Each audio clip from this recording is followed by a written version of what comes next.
The culture is absolutely... The gut ain't running animal!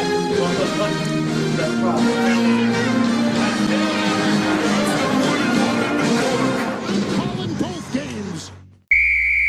We can safely say that Cincinnati was the biggest surprise of the 2021 season. I think that's never been argued, but everyone knows their biggest weakness: the offensive line. It was still pretty bad, and Joe Burrow's long-term health is paramount to getting another chance at greatness. Fortunately for the Bengals, they knew this, and spent accordingly. Their line has been reformed and strengthened with Alex Kappa, Ted Karras, and Lyle Collins. On paper, the O-line should be formidable and allow Burrow to not get sacked at least once a drive. Good work, Cincy. You solved your greatest issue. As for everything else, CJ Uzomah is gone, but now replaced by the former Baltimore Flame and Hayden Hurst. Jesse Bates, unfortunately, now realizes that the two most dreaded words in existence are indeed franchise tag. Such a terrible fate for him. Hopefully they will see the light and pay him what he's worth. They did it with Eli Apple, for fuck's sake. The AFC champion Cincinnati Bengals select Daxton Hill, defensive back, Michigan. I'm interested to see how the Bengals see Hill moving forward. Do they see him as the replacement for Eli Apple or the replacement for Jesse Bates? I can envision him as either or. Cincinnati did need secondary help badly. Once again, Eli Apple is starting for them. Hill's at least versatile, so he should help Cincy in more ways than one. Either way, don't make this hard on yourselves, Bengals. Pay Jesse Bates and leave it at that. The Super Bowl hangover is very real, even for teams that come up just short in the end. Yes, the Bengals weren't supposed to be there, but it attacks its unwitting prey all the same. For Cincinnati, they knew their problems and tried to address them. The offensive line revamped with major signings, more weapons for Joe Burrow, added reinforcement at nearly every position, an indoor practice facility being constructed. It's almost as if the Bengals are once again relevant. It's hard to stomach for a certain rival of theirs in the same state. No, I didn't make that quip because Joe Burrow had an appendectomy. I'm not that callous. Just like the new name of their stadium, Cincinnati is beginning a new age. It may have been thrust upon them prematurely, but with the weapons they have at their disposal, plus with Jesse Bates playing on the franchise tag, they should be a threat once again. In a way, it kind of feels good not to have the same stale talking points about a team. Hey, I like Wynn's theme from Dark Souls as much as the next man, but that gets boring after a while. The AFC, just like last season, is going to be a bloodbath. You can make the argument for nearly every team to be able to reach the promised land of the playoffs. And as a fan of the game, you can't ask for much more. The AFC East is pretty cut and dry, though. Buffalo will be taking that division with ease. The AFC North will go to Baltimore. Considering that they're finally healthy and able to field a respectable team should do wonders for them. To me, the AFC South is a coin flip between Indy and Tennessee. And I'm going to err on the side of the Titans for the time being. It's very close, though, just like the AFC West. Every team has a shot at winning the division. And for my sake, I'm going to go bold and pick the Broncos. I know, insane, but they actually have a QB and hopefully non-shitty play calling. That's all they needed. And as for the wildcards, it's a tough call, but I'm going to go with Kansas City, the Chargers, and the Bengals. I personally can't wait to see how wrong I am in these predictions, as always. Maybe they'll be as slow to develop as my vid schedule. A greatest game. In week 1. Here I am thinking, oh, this is going to be a relaxing week of forming narratives and setting the stage for future games. Pittsburgh and Cincy took that assumption and shoved it right down my throat. You picked up where last year left off. This season's gonna fucking kill me. For this contest, it's both the beginning of a new era and the continuation of emergence. In Pittsburgh, they are finally free from the shackles of the leader of men. With his retirement, one of the last connections to the Super Bowl era has moved on to new pastures. To take his place under center, a kisser of titties. After drunkenly stumbling their way to the playoffs last season, the Steelers are looking towards a rock-solid defense to take them anywhere near relevance. Their first challenge, a team seeking to prove last year wasn't a fluke. Cincinnati stunned the football world by going to the Super Bowl. Many Yinzers were envious, but with their dynamic offense and underrated defense, it was earned. This time around, they want to finish the job.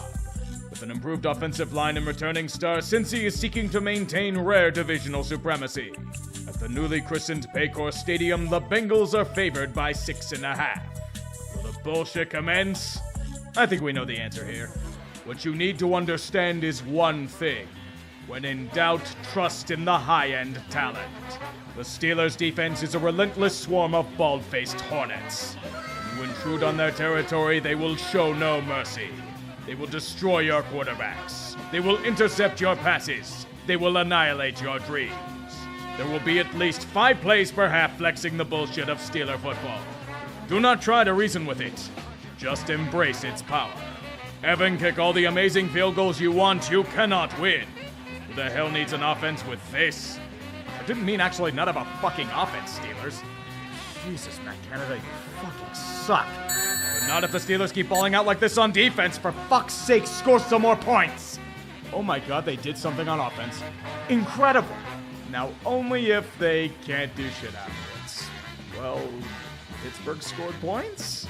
I mean, it was only a matter of time before the Bengals made traction on offense.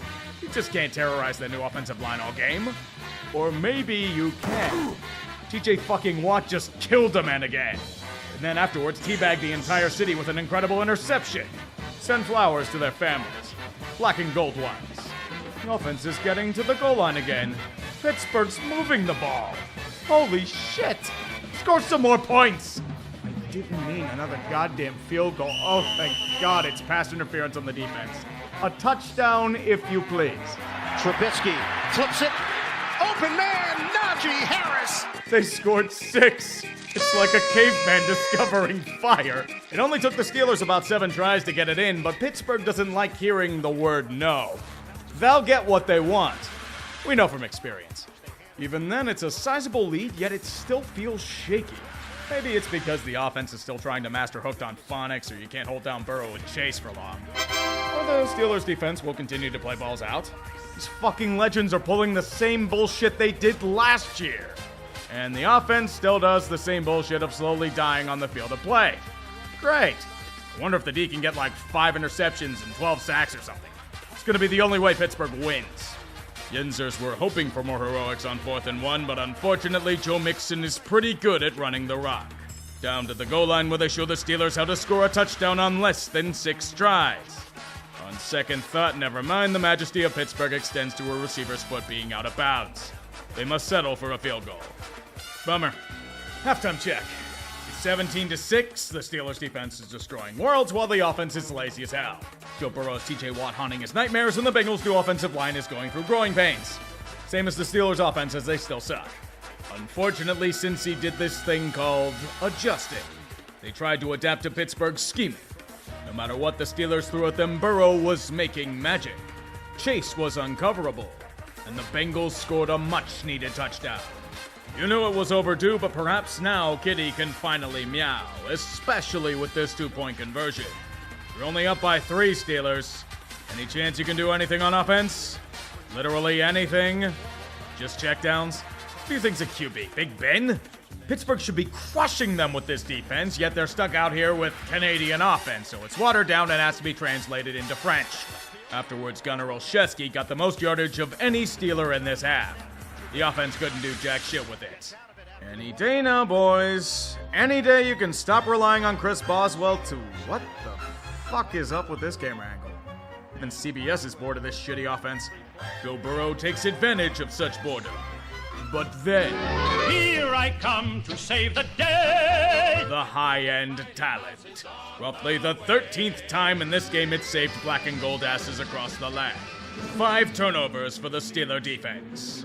Offense, please do something besides rub your nutsack.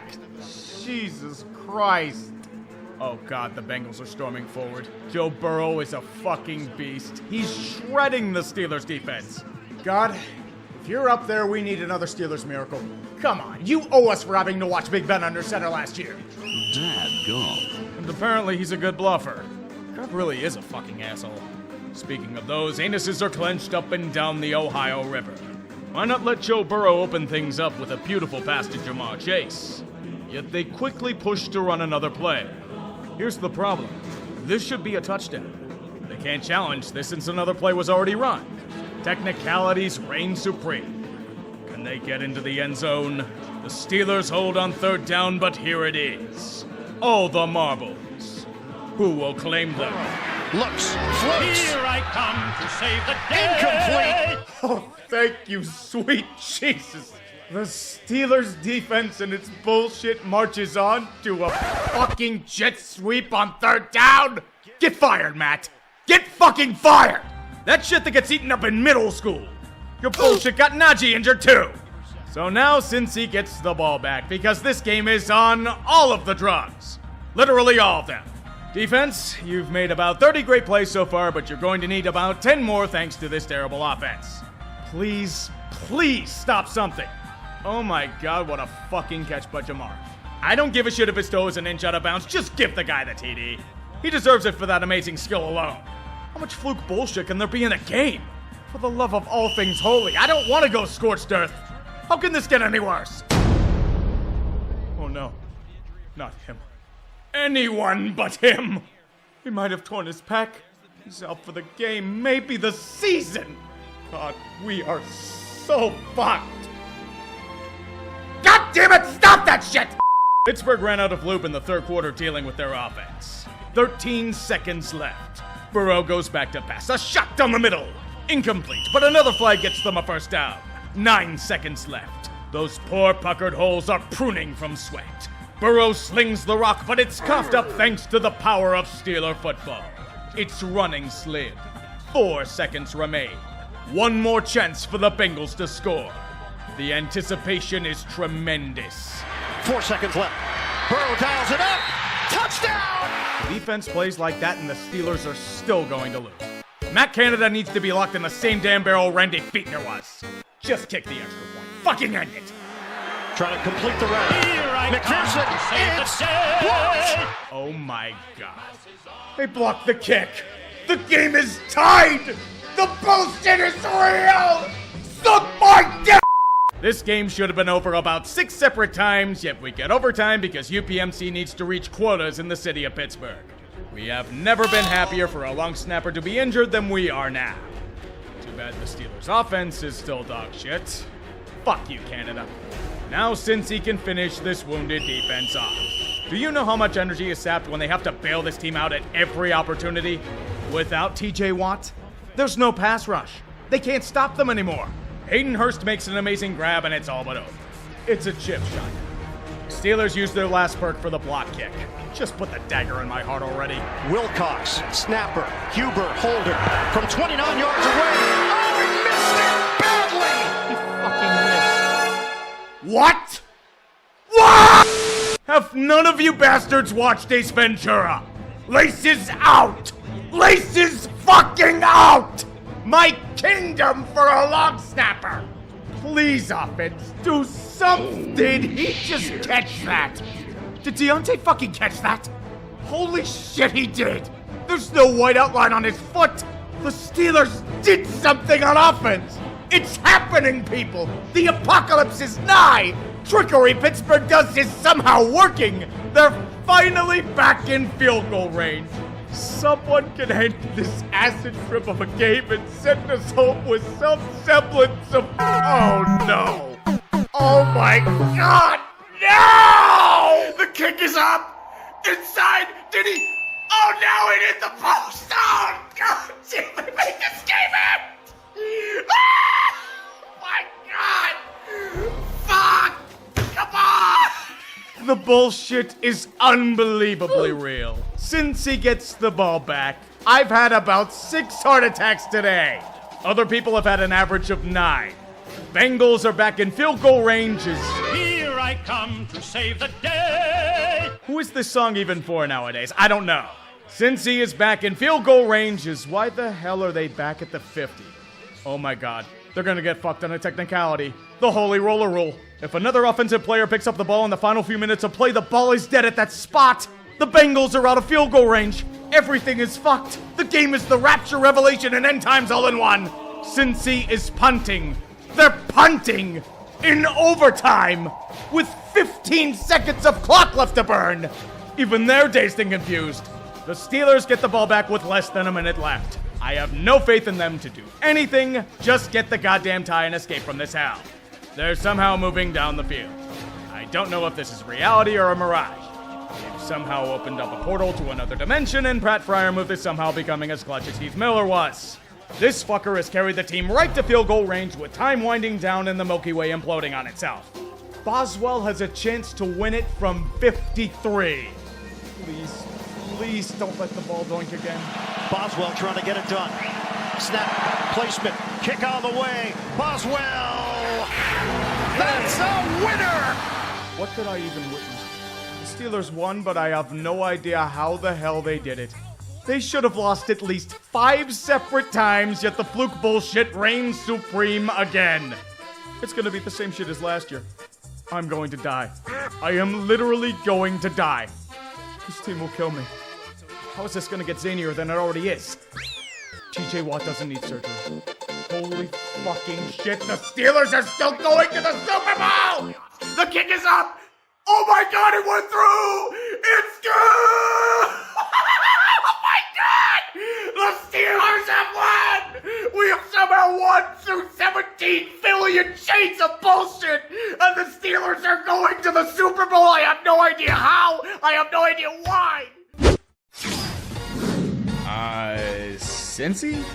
Are you going to get rid of this nasty hangover you've been afflicted with? Now, don't get me wrong, watching you squirm is satisfying as a division rival, but this is Dallas you're facing off against. A Dallas team starting Cooper Anal Rush at quarterback. This was supposed to be a massacre. The only thing getting massacred is your offensive line. Even in an age where they did significant things to repair it, Joe Burrow is getting destroyed. 6 sacks and endless pressures on the game, which leads me to fear he will be injured yet again. Can only take so much of a beating. So can the defense. The Cowboys have a 14-point lead when they were all but dead to rights. However, the Bengals do have weapons to play with on offense. Not many can stop Jamar Chase. Not many can stop Joe Burrow when he has time in the pocket. Zach Taylor may be doing his best to ruin everything, but the game is tied. Last season, the Bengals would put this game away and walk off with a victory. Not today. Burrow cratered under the might of the Cowboy defense, and Cooper Rush is moving the offense better than Dak did. He drove them to field goal range. How is this even a thing? There it is, on the way! Maher's kick! It's good! Good news, Cincy. You're the latest recipient of a humiliating AFC North loss this week. Join your brethren on the Losermobile. It's the only joy any of you will get. Seriously, though, how the hell did Dallas look better this week than last? The Jets are eager to keep the momentum of a stunning victory up. However, there are several issues to announce. They aren't in Cleveland, they aren't starting Mike White, and Cincy already had their trap game last week. This is simply going to be a return to the on-field disaster that we know all too well. Did you seriously think Cincy was going to go 0-3 with that offensive talent? Joe Flacco had his moment of old glory, and now he's back to old Flacco, serving up flaccid arm punts to the opposition. The Bengals needed a punching bag after last week. The gods blessed them by getting it in you guys. However, if there is any good news, it's looking like Zach Wilson will be returning next week. Just in time for your traditional trap game against the Steelers. The game itself doesn't matter. Since he won, I don't give a shit. All week, we were told that Tua Tagovailoa had suffered a back injury, despite being visibly disoriented days before. He should have never been playing in this match. With him suffering potentially his second major concussion in 5 days, it merely proved that people need to be fired over this. He went into a fencing position. That's major neurological damage he might have suffered. Anything else that happened in this game pales to what happened here. I'll give credit to the players for still playing after watching that shit, but I couldn't focus on the game itself. All I know is that Teddy Bridgewater went in and the Bengals got back to 500. I wouldn't have released Tua after only 2 hours in the hospital, but I guess the NFL knows better than I do. It's all good. He watched McGruber on the airplane ride home. We'll see him starting next week at this rate. We're going to look back at 2021 and ask one question. How the fuck did Zach Taylor get carried to a Super Bowl appearance? Cincinnati made it there in spite of his efforts, not because of them. Shit play call after shit play call hampers the Bengals in every situation. Fortunate things are that Joe Burrow is trying to overcome such bullshit. The Ravens are the equivalent of a seafood boil at home. Look at them trying to blow another double-digit lead. It's not just this game, the entire goddamn league is drunk. It's no longer a question about which team is better, but which team is less shit. The game is tied at half, but the ineptitude has to keep coming. Lamar completely overthrowing open receivers on a 4th and 2. Joe Burrow immediately chucking the ball right into double coverage for a pick. Baltimore somehow kicks a field goal in the process. And then Zach Taylor shows us all why he was merely the benefactor of having an internship with Sean McVay. What is this play calling? What the fuck is it? A Philly special that blows up horrifically? And if you thought that was bad, a goddamn shovel pass on 4th and goal that was doomed from the start. People keep overthinking this game and it pisses me off to no end. Fortunately for them, Baltimore only got a field goal and Cincy is pushing down the field because the Ravens are pretty good at blowing leads. The Bengals score a touchdown to take the lead, but they left too much time on the clock. Despite everything they do, the will of Lamar Jackson cannot be contained. He will carry this team right to where the Ravens want it. I would say Cincy has a chance, but it's Justin Tucker kicking a game-winning field goal. Nick Moore snaps it. Jordan Stout holds it. Justin Tucker wins it for Baltimore. Auto-goddamn-matic. Baltimore manages to escape with a rare home win because Zach Taylor stubbornly won't delegate play calling. This loss is on him and him alone. Dude may have single-handedly saved jobs for his opposition for another week. Here we see a group that consistently shoots themselves in the foot with their own actions, and one led by Zach Taylor. Joe Burrow is returning to the land that made him famous, where he and Jamar Chase created magic at LSU. New Orleans itself may jump out to an early lead, but with Burrow, you never have to fear for long. The Saints are injured to hell and back, it's all but assured.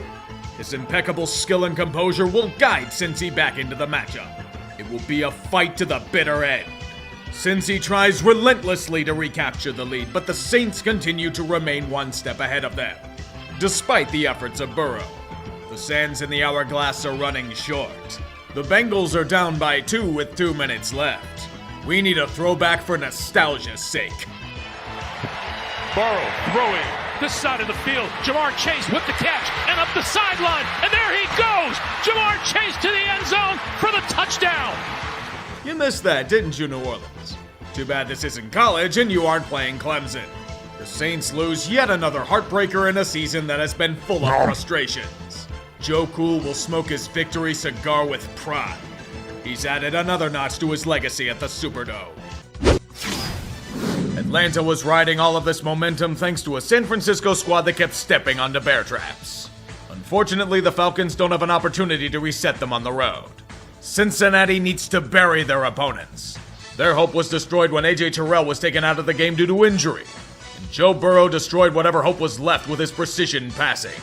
Almost 500 yards of it to make sure nothing was left to chance. If you hear anything underneath the ground, it's the Falcons gasping for air. The only silver lining? The NFC South is such intergalactic asteroid shit that the Falcons might have the best chance of winning the division. Carolina can take the goddamn division lead next week if things go to plan. This is beyond chaos. This is a rip in the space-time continuum. The Bengals slowly transform back into the Bungles. It was a nice year and change, but after this game, endless pain. This is also literally with Jamar Chase being out. With this injury, Zach Taylor apparently wiped the dust off his Diet McVay playbook from 2020. Barely run the ball, then wait for Joe Burrow to get killed by a porous offensive line. All that money you poured into it this offseason and you still can't fix it for shit. Cleveland dunked them in the damn toilet as a hazing exercise. Jacoby Brissett looked like an all-pro against this supposedly stout group. How the hell do you make a defense schemed by Joe Woods into one rivaling the 2015 Broncos? This was a team that thought having Amari Cooper throw a duck on a botched reverse was a good idea. How is Cincy the ones looking like shit? They say your conference games count as double, and the Bengals are 0-3 so far against the AFC North. Regression in nearly every facet of play. If they end up missing the playoffs this year, games like this are probably why. When cats skirmish, assertion and hierarchy is determined. In this fight, the Panthers are an insult to the feline family. The only thing funnier than watching Carolina turn into a stuffed mannequin is if they were leading the NFC South doing it. Goddamn Eddie Pinheiro robbed us of brilliant comedy. This offense is hilarious puke. PJ Walker morphed into a puddle of shit so fast you'd think his name was Will Greer. completely overmatched. If it makes it any better, the defense folded like a deck of cards. Joe Mixon turned into Jim Brown for 60 minutes with 5 TDs. This game was over before kickoff. Walker joined an echelon of greatness. A quarterback rating of 0. Things got so bad that he was benched to the football afterlife for the others. Cincy gets a free win, and looked dominant doing so. To be fair, nearly everyone looked solid against Carolina.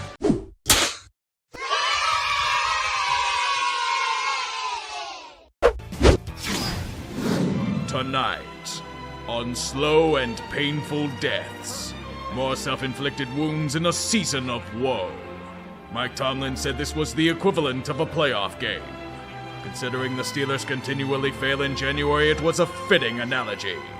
Against a team without 2 of their best stars in Jamar Chase and Joe Mixon, the Black and Gold Brigade curled up into a soft Tampa 2 cocoon. Horrendously inconsistent offense.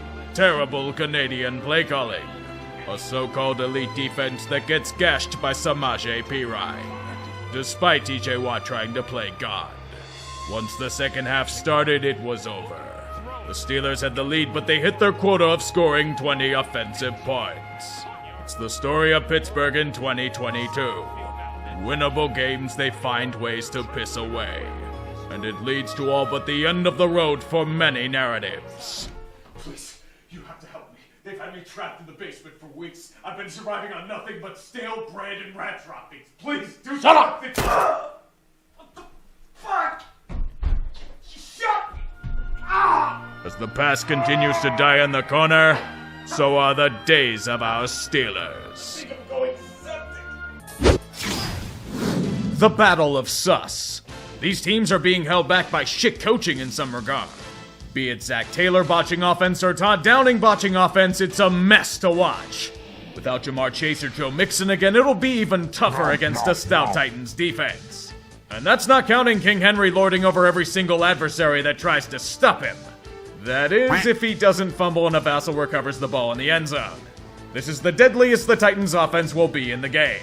Cincinnati pushes the envelope and counters with a big touchdown. Tennessee, they still have Todd Downing calling plays. They got cocky when gashing a dead Packers franchise and did next to nothing after the Derrick Henry rumble.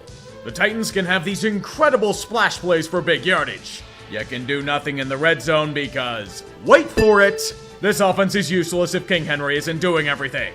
I don't care how strong your defense is, if the offense can't help you stay off the field, you're going to give up touchdowns. You're going to go down by 7, and it means little if you keep settling for field goals. With 6 minutes left, Cincy's just going to burn as much clock as they can. Good for them, they are. Enough to kick another field goal to go up by 7 with time to return the favor. Tennessee, you dumbasses.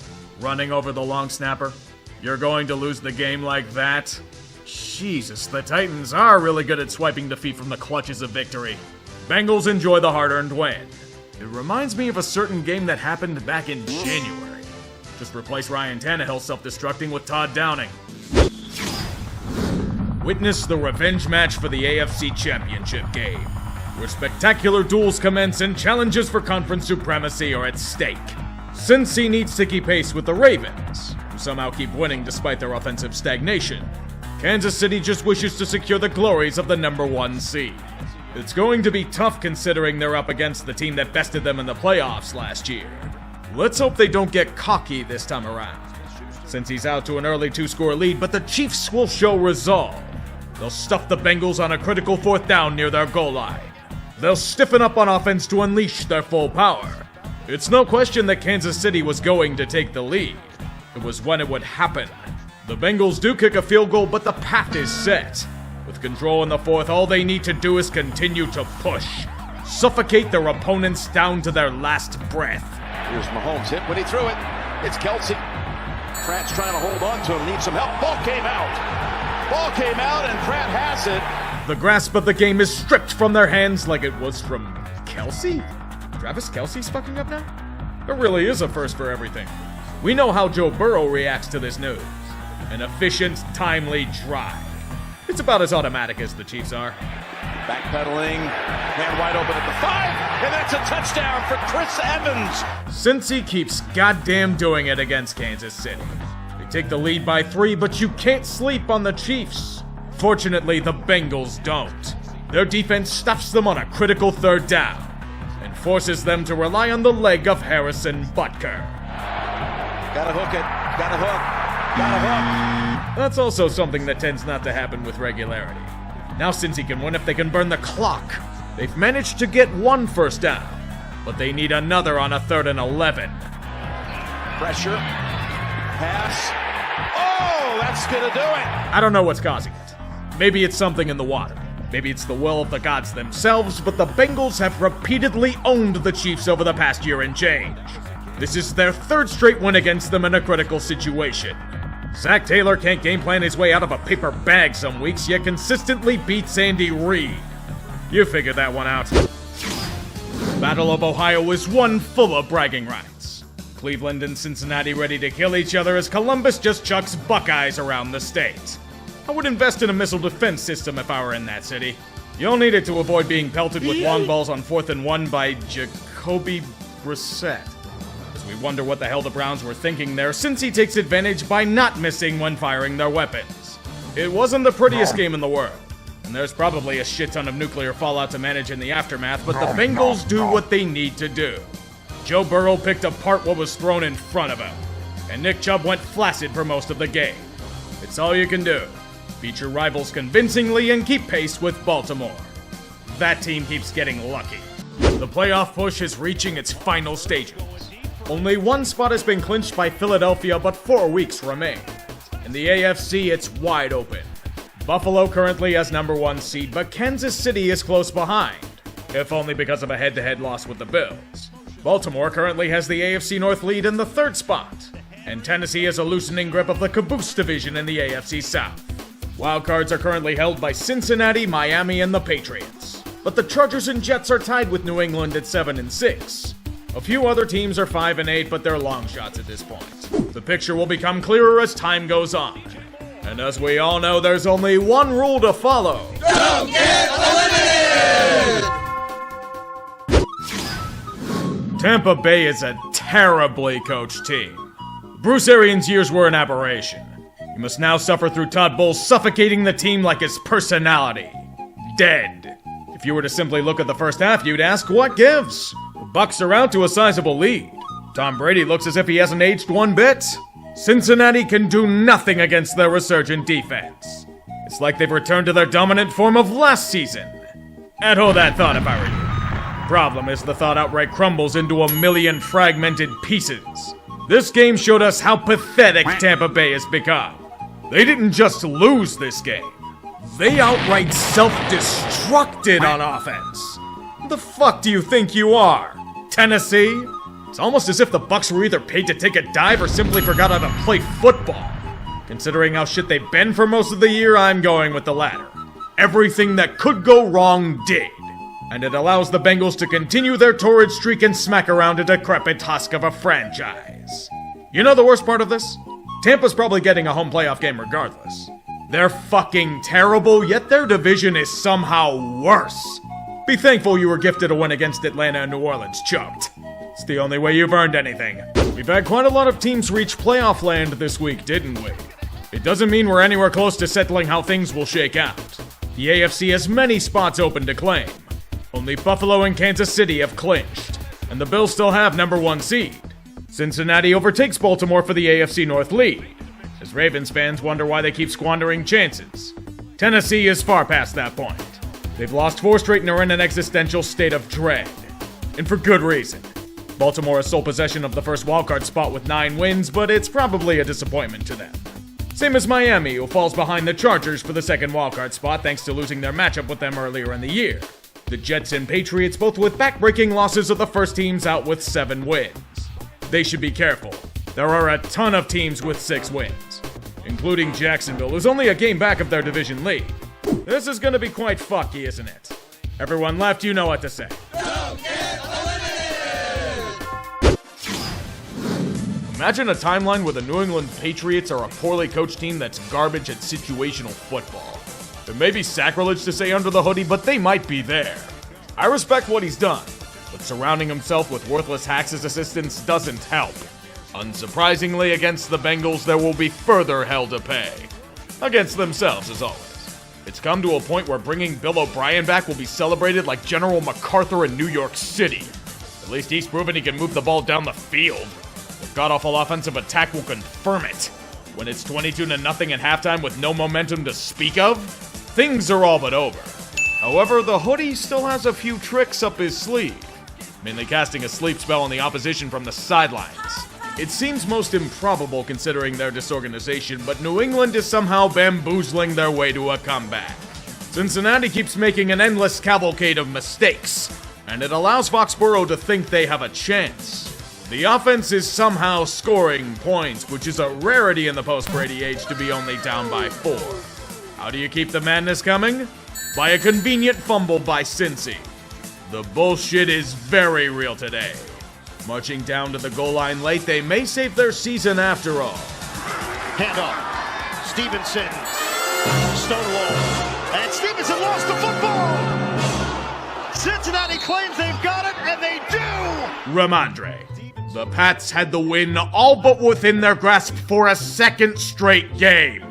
Don't whine to me about forward progress. You boys didn't deserve to win. The Bengals did their best to bungle, but in the end, New England chose to pray at the altar of scoregami. Ramondre Stevenson should learn how to say locale of the week in Chinese. After these past few weeks, Belichick might exile him there for eternity. Cincy, here's your playoff berth. Now run before we change our mind.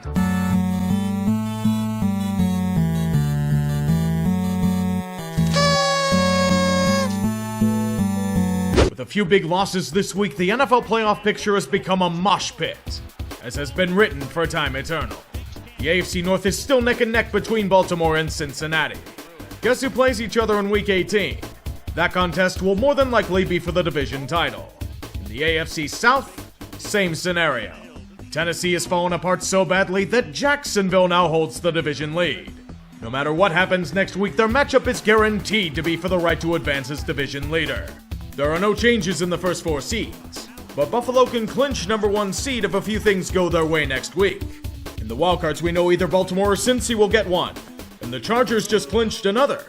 But with Miami in freefall, the 7th seed is now murky. The Jets and Patriots, despite being awful as of late, still have a fighting chance. The Titans and Jags can still technically be wildcards, but their best shot of making it is winning their division. Pittsburgh and Las Vegas are clinging on for dear life, and we'll need many miracles to make it. Don't get eliminated! Nothing in this game matters. Nothing. After what happened with Damar Hamlin, I don't give a fuck about anything besides his health. You can't play football after that. You just can't. Football isn't as important as someone's life. I will say no more about this. And honestly, no one should be forced to. It's hard to focus on the game itself after what happened on Monday, but there are playoff implications to go over. The premise for both is simple. Win and in, loser goes home. They put the game on Saturday night, though. Strange. As for the 7th seed in the AFC, some form of cannon fodder will secure it. New England controls their own destiny with a win and in scenario. Miami needs New England to lose and them to win to escape humiliation. The Steelers are still alive. They can somehow bullshit their way to it with a win and New England and Miami losing. Somehow. Fucking ridiculous. Don't get eliminated! The thoughts of the NFL world are with Damar Hamlin. In what can be described as a miracle, Hamlin's neurological function seems to be intact. As a result of what happened on Monday, it's to the surprise of few that the NFL called off the Bills-Bengals game. I say the surprise of few because the Shield has been known to force games to be played under similar circumstances. Maybe it's since they knew the playoff situation would be messed up as a result. Thanks to the no contest ruling, there will be a few wrinkles. If the Bills and Chiefs make it to the AFC Championship game, it will be played on a neutral site. This will occur if both the Bills and Chiefs win or tie, or they both lose and the Ravens win or tie. If the Chiefs and Bengals reach the AFC Championship and the Bengals won in Week 18, it will be played on a neutral site. As for the AFC North title, if the Bengals lose to the Ravens, home field advantage will be decided by a coin toss. You may say to yourself that Cincinnati's getting screwed over like a piece of drywall. You would be correct. Under the NFL rulebook, the division winner should be based off win percentage. Thus, Cincinnati should get home field. However, the NFL's never been known for consistency, have they? Week 18 is upon us regardless. Cincinnati may be bitter as hell for potentially dealing with a coin toss for home field, but be comforted. The starting QB for their opponent is Anthony Brown. I have no idea how this guy's in the NFL, but I'll respect him for throwing the ball right to Bengals defenders. With how shit they've been on offense for the past 2 months, Baltimore needs Lamar back at peak form and quickly. The question is if he'll be able to do it. The Ravens defense made Joe Burrow's life a living hell, but this was merely the dress rehearsal for next week. The Bengals were rightfully pissed about a potential coin toss dictating the course of their season. But in the end, it was for nothing, since he took care of business. There will be no bullshit affecting them this time around. That is, unless Lamar is just taking one long shit and about to unleash hell. And there you have one of the sloppiest NFL seasons we've seen in a long time.